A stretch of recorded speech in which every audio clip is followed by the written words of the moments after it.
One Piece 1076, Shanks adalah pelindung Elbaf. Kekuasaan dari Shanks yang mana membuatnya jadi pelindung pulau tersebut. Pulau Elbaf merupakan salah satu pulau yang muncul dan diperkenalkan dalam ceritanya.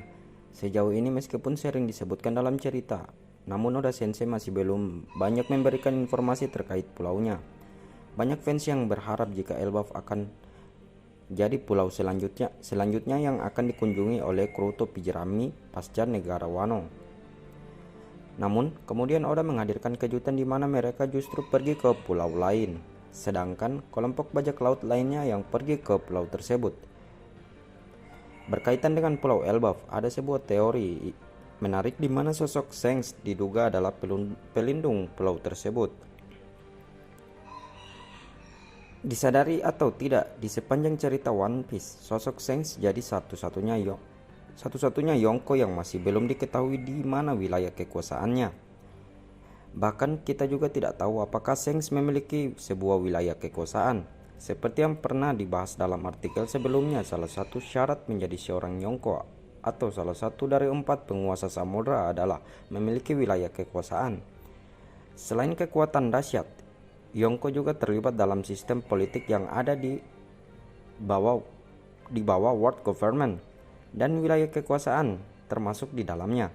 Masing-masing Yonko memiliki wilayah kekuasaan yang berada di bawah naungan nama mereka.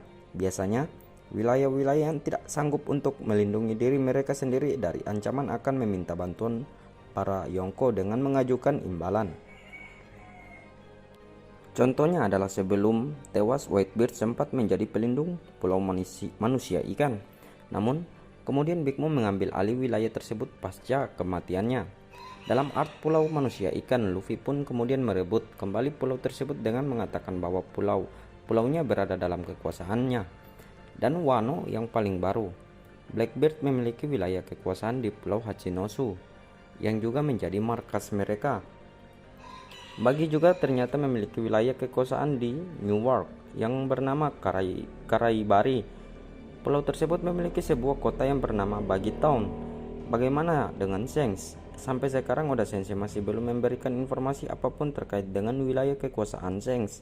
Meskipun begitu, banyak fans yang menduga jika Pulau Elbaf sebenarnya adalah wilayah kekuasaan dari Shanks.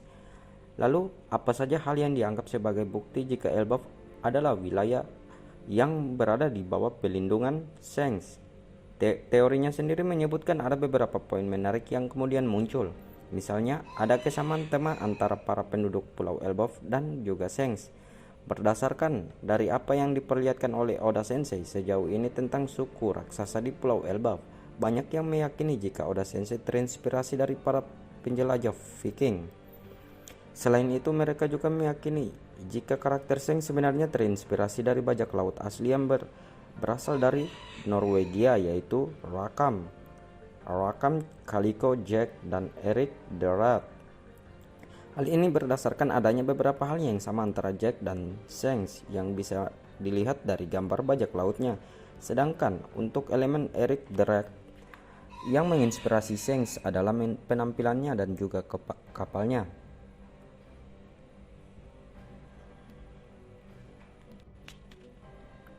Eric the Rat memiliki rambut berwarna merah dan Shanks juga memiliki rambut yang sama. Kemudian kapal milik Eric yang disebut Drakkar yang memiliki aksen naga mirip dengan apa yang ada di kapal Shanks. Hanya saja kapal Shanks tidak memiliki dayung.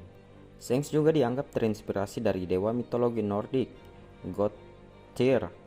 Selain dari kemungkinan bahwa ada kesamaan tema antara para raksasa dan kru Shanks, para raksasa juga mungkin menganggap Shanks adalah sosok yang baik seperti halnya Usopp. Shanks memiliki nilai atau value yang sama dengan para raksasa yang mungkin akhirnya mereka mau menerima Shanks sebagai pelindung mereka. Petunjuk yang paling baru muncul di chapter 1076. Dalam chapter tersebut diperlihatkan bagaimana Shanks nampak akrab dan berkumpul dengan para suku raksasa seperti Dory, Brogy, dan yang lain. Artinya para raksasa itu menerima sosok Shanks dan krunya, dan ini bisa jadi juga petunjuk terkait Shanks yang jadi pelindung Elbaf. Sebagai pelindung dari Elbaf, Shanks mungkin akan rela melakukan apapun termasuk menghabisi sosok Eustace Kid. Dalam chapter 1076 diketahui jika Kid akhirnya tiba di lepas pantai Pulau Elbaf. Kita masih belum tahu apa yang akan terjadi selanjutnya, apa yang akan dilakukan Kid di pulau tersebut, dan apa yang mereka cari. Meskipun begitu, yang pasti pertarungan besar akan terjadi.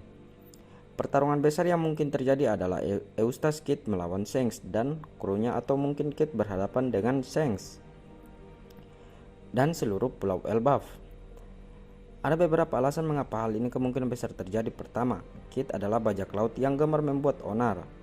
Berbeda dengan Luffy, Kid adalah sosok bajak laut yang memang sering bertarung atau bertempur. Hal ini bisa diketahui dari reputasinya yang sudah menghabisi banyak nyawa tidak bersalah dan menghancurkan berbagai pulau.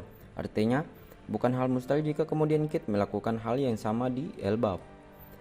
Sebagai penjaga pulaunya, tentu Shanks tidak akan tinggal diam ketika Kid berbuat onar atau bertindak seenaknya di pulau tersebut, yang mana ini akan berujung pada sebuah pertarungan. Kedua, Kid dan Shanks sudah pernah bertarung sebelumnya saat time skip terjadi. Sayangnya Kid harus kalah dan kehilangan sebagian lengannya. Dalam pertemuan kedua ini, mungkin Kid sudah sedikit lebih kuat dari sebelumnya, apalagi dia sudah berhasil melakukan awakening. Meskipun begitu, Shanks tentunya tidak akan melemahkan kekuatannya dalam menghadapi Kid. Bahkan mungkin kita akan melihat kekuatan asli Shanks saat bertarung menghadapi sosok Kid. Kita nantikan saja kelanjutan ceritanya pada chapter yang akan datang.